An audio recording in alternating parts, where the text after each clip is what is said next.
Okay, this is going to be the fifth video on problems involving motion with velocity and acceleration. Now, in the first four videos, they were all what is called projectile motion problems. And what's specific about a projectile motion problem is that the only force that's acting on the object is the pull of gravity. So in this problem, just to vary things up a little bit, this will actually be a non-projectile motion problem, in that you're going to have accelerations other than the pull of gravity acting on the object. And that changes things just a little bit, but the approach is still going to be sort of the same. So let's see, our problem looks like this. We have a weight that's on a spring, and the spring's bouncing up and down between 2 and 10 inches from the floor. So here's the weight, and it goes up to 10 inches, down to 2 inches, up to 10 inches, down to 2 inches, and so on. So it's bouncing back and forth. And you would like to model this, and previously in the course, you should have learned how to, given a physical situation, come up with a model for it. And the model for this, if you wanted to model the position, so its height as a function of time, will turn out to be 4 times the sine of t plus 6, where t is the time in seconds. And just to remind you of where that came from, if you look at this, here's 10 and 2, the center line would be at 6, so the center line is going to be right here at 6. Now from the center, it goes up 4 and down 4, up 4 and down 4, so the amplitude would be 4, and we'll assume that it varies sinusoidally, so that's where this sine comes from. So what this is a function that will give you the weight's position at any time that you choose. Now in this problem, we want to answer questions similar to what we've done before, and we'll take a quick look at those questions. We'll scoot this down just a little bit where we can see it. And we want to answer these questions. So at some specific time, you would like to know what's the object's height above the floor, the velocity at that time, the acceleration at that time, and is it moving up and down. And we'll also check it at a second time. So the first time, we'll check it at 3 seconds. Then we'll answer exactly the same questions at 7 seconds. So altogether, you're interested in its position, its velocity, and acceleration. Now, it sounds like it might be kind of complicated, but this will actually turn out to be a surprisingly easy question if you use calculus and derivatives. So let's start by going back up here. Now, the idea is you know what the position, you're modeling the position by this function right here. Then, like we've done in the past, since velocity is the rate at which position is changing, then velocity is the derivative of position. So if you wanted to find a function for the velocity, just take the derivative of the position function. So let's go ahead and do that. In that case, if the original one is y as a function of t, this will be y prime as a function of t. This will be the velocity. And just find the velocity using your derivative rules. So again, you've got the constant 4. The derivative of the sine is the cosine. And the derivative of constant is 0, so that'll go to 0. So real quickly, this is a function that will give you the object's velocity. Then let's take a look at acceleration. Since acceleration is the rate that velocity is changing, acceleration is the derivative of velocity. So if you want the acceleration, just find the derivative of this function, in other words, the second derivative of the original function, and the second derivative will give you the object's acceleration. Now you've got the constant 4. The derivative of the sine is the negative, or the derivative of the cosine is the negative of the sine. So we'll put that negative out in front, and then the derivative of the cosine would be the sine. So it changes to negative. So real quickly, here, if you're interested in the object's position, use this function. If you're interested in the velocity, use this. If you're interested in the acceleration, use this.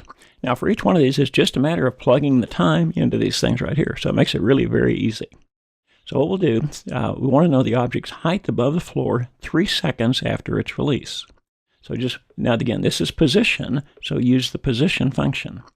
So y at 3 seconds would be equal to 4 times the sine of 3 plus 6. Now, about the only way you can make a mistake on this is just make sure that your calculator is in the radian mode when you do this. So in the radian mode, put your calculator, evaluate that on the calculator, and you will come up with this, 6.56. Now, this is all in terms of inches, so this would be inches.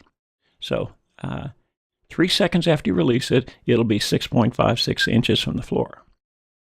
Now, it's velocity. You're interested in velocity, so this time use the velocity equation. So it's going to be y prime at 3 seconds would be equal to 4. This time we use the cosine of 3. And again, make sure your calculator's in the radian mode. Stick that on a calculator, and you'll come up with minus 3.96. Now, velocity would be inches per second. We'll see. Everything here will be in inches and seconds. So 3 seconds after you release it, it's moving at negative 3.96 inches per second. Now, what's its acceleration? If you're interested in acceleration, use the acceleration equation. So y, second derivative, y prime prime at 3 would be equal to negative 4 times the sine of 3. Stick that on a calculator, and you will get negative 0.56. Now, the units for acceleration would be inches per second squared. And then finally, the last question says this: is it moving up or moving down? And remember, if it's going up, the velocity is positive. If it's going down, the velocity is negative.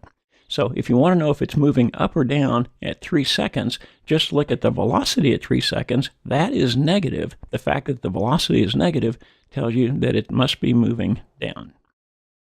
So you can learn all that. Once you've got these 3 equations, you can tell anything you want to about your object's position, its velocity, and acceleration. And just real quick, let's compare it. Suppose we said it's 7 seconds what's going on. And really just repeat the process, and everywhere you've got a t, plug in 7. So again, the height above the floor, we'll use the position equation. So that's going to be y at 7. So plug a 7 into the position function. So 4 times the sine of 7 plus 6. Stick that on a calculator, and you'll come up with 8.62 inches. So 7 seconds after you release it, it's 8.62 inches above the floor. What's its velocity at that time? Well, again, if you're interested in velocity, plug the 7 into the velocity function. So y prime at 7 would be 4 times the cosine of 7. And if you stick that on a calculator, you will get 3.02 inches per second is the velocity at 7 seconds. And finally, if you want the acceleration, use the acceleration function. So y prime prime at 7 would be equal to negative 4 times the sine of 7. And again, make sure you're in the radian mode. And that's going to give you minus 2.68 inches per second squared. And finally, the last question again, if you want to know, is it moving up or moving down? If the velocity is positive, it's moving up, negative, moving down. So look up at the velocity. In this case, the velocity was positive, so it must be moving up. So the idea is that if you use calculus and your derivative rules, whenever you're working with a motion problem and you're concerned about position, velocity, and acceleration, use these rules and it works just fine. And just remember, velocity is the derivative of position, and acceleration is the derivative of velocity, or it's the second derivative of position. And finally, to know which question to use, I would just use the rule of thumb that if you're interested in position, use the position function. If you're interested in velocity, use the velocity function. And finally, if you're interested in acceleration, use the acceleration problem. And if you do that, these will all turn out to be really some pretty easy problems. And again, the last thing, make sure your calculator is in the radian mode. So that's just the final example now on motion problems.